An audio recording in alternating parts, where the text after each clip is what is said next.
Shalom, selamat pagi Bapak, Ibu, Saudara, rekan-rekan yang saya kasihi di dalam Tuhan.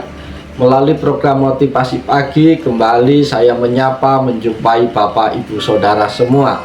Firman Tuhan pada pagi hari ini terambil di dalam Efesus 1 ayat yang keempat. Terjemahan baru kedua berbunyi demikian.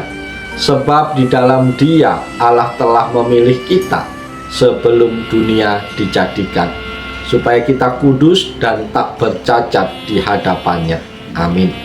Bapak, Ibu, Saudara terkasih, nats firman Tuhan pagi hari ini membahas topik dipilih untuk hidup kudus di hadapan Allah. Salah satu pengajaran yang sangat penting di dalam iman Kristen adalah bahwa kita adalah orang yang dipilih oleh Allah. Ini bukan suatu kebetulan atau hasil usaha kita sendiri, tetapi merupakan anugerah dan rencana Allah yang sempurna. Dalam Efesus 1 ayat 4, Paulus mengingatkan kita tentang pemilihan kita di dalam Kristus sebelum dunia ini dijadikan, dengan tujuan yang sangat mulia, supaya kita menjadi kudus dan tak bercacat di hadapan Allah. Melalui renungan ini kita akan merenungkan lebih dalam makna dari dipilih oleh Allah, tujuan Allah memilih kita, dan bagaimana kita dapat hidup kudus dan tak bercacat di hadapannya. Saudara-saudara terkasih, di dalam Dia Allah telah memilih kita sebelum dunia dijadikan. Ini adalah pengingat yang indah bahwa pemilihan kita oleh Allah bukanlah keputusan yang bersifat sementara atau terbatas pada kondisi tertentu, tetapi merupakan bagian dari rencana kekal Allah.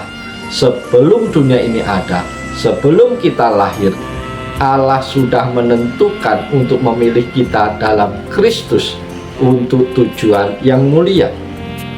Sebelum dunia dijadikan, Allah sudah memikirkan kita, memilih kita, dan menetapkan kita untuk hidup dalam hubungan yang intim dengannya.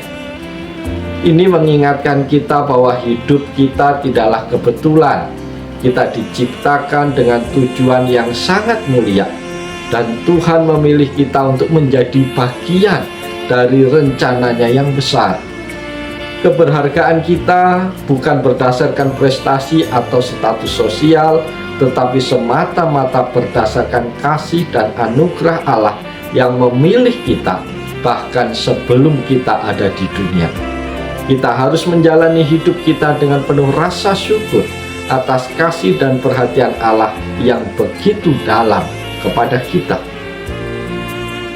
Tujuan utama dari pemilihan Allah atas kita adalah untuk menjadikan kita kudus dan tak bercacat di hadapannya. Pemilihan ini bukan hanya untuk keselamatan kita, tetapi juga untuk transformasi hidup. Allah tidak hanya memilih kita untuk mendapatkan kehidupan kekal, tetapi juga untuk mengubah hidup kita lebih serupa dengan Kristus, yaitu hidup yang kudus dan tak bercacat. Saudara-saudara terkasih, kudus berarti terpisah untuk Tuhan, hidup dalam kesucian dan kesetiaan kepadanya. Allah memilih kita agar kita dapat hidup berbeda dari dunia ini, menjalani hidup yang berkenan kepadanya, dan mencerminkan sifat-sifat Kristus dalam segala aspek kehidupan kita. Ini bukan hanya soal menghindari dosa, tetapi juga tentang menghidupi kasih, damai, dan keadilan dalam segala tindakan hidup kita.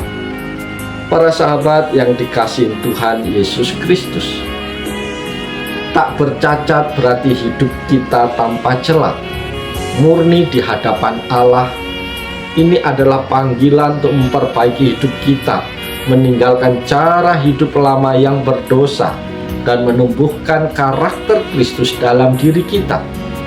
Meskipun kita tidak sempurna, Allah memberi kita kekuatan melalui Roh Kudus untuk terus bertumbuh dalam kekudusan, menghindari apa yang dapat mencemari hidup kita.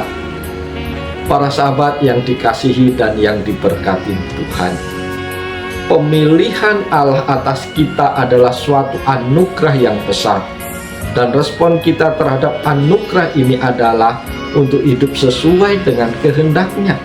Hidup kudus bukanlah sesuatu yang kita lakukan untuk mencapai keselamatan, tetapi sebagai respon atas keselamatan yang sudah kita terima dalam Kristus.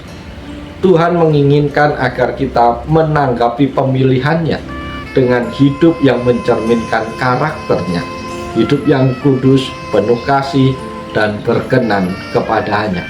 Bapak, Ibu, Saudara, rekan-rekan yang dikasihi dan yang diberkati Tuhan, sebagai orang yang dipilih oleh Allah untuk hidup kudus, kita dipanggil untuk menjadi saksinya di dunia ini. Kehidupan kita yang kudus harus menjadi saksi bagi dunia tentang kasih dan kekudusan Tuhan. Dalam segala hal, baik perkataan, tindakan, maupun sikap, kita harus mencerminkan nilai-nilai kerajaan yang membawa terang bagi dunia yang gelap. Biarlah firman Tuhan yang singkat di pagi hari ini menolong, memberkati, memotivasi kita untuk hidup berkenan di hadapan-Nya tiap-tiap waktu. Oleh sebab itu, mari kita jalani hari ini dengan terus bergantung kepada Tuhan, andalkan Tuhan setiap saat. Apapun yang kita lakukan hari ini, yakin dan percaya Tuhan memberkati dan Tuhan mampu membuatnya segala sesuatu menjadi berhasil. Oleh sebab itu, selamat pagi, selamat berkarya bagi Tuhan. Tuhan Yesus menolong, Tuhan Yesus berkati kita semua. Salam, haleluya, amin.